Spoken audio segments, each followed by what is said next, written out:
सकाळी सकाळी घेतला मी आज नाश्ता करायला आणि या चपात्या होत्या गोल-गोल.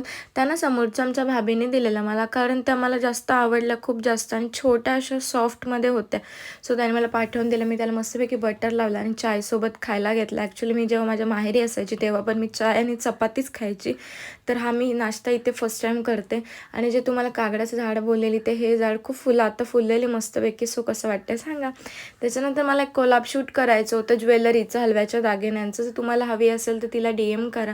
आणि आमचा अचानक प्लॅन झाला की मूव्हीला जायचं आणि मी हर वेळेस तयार होऊन बसलेली आणि माझा नवरोबा अजून तयार होत होता. त्याला काय माहिती खूप लेट होतो निघायला. मी पटकन रेडी होऊन बसते आणि मग आम्ही गेलो. तिकीट काढलं, पण तुम्हाला सीन सांगू का, थिएटर पूर्ण खाली होता.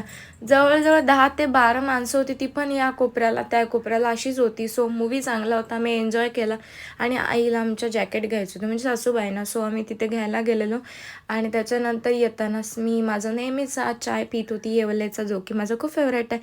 आणि माझी छोटीशी फॅन भेटली आणि माझी बेस्टी जान बाबा. आम्ही खूप दिवसांनी भेटलो आणि त्याच्यानंतर घरी आली आणि मी खिचडी भात बनवलेला. आज खायची खूप इच्छा झाली खिचडी भात. सो मी खिचडी भात बनवला माझ्यापुरतं, कारण त्याला नको होता. सो मी खाल्ला आणि मस्तपैकी वेणी घातली, स्किन केअर केला आणि असा होता माझा आजचा दिवस. कसा वाटला सांगा.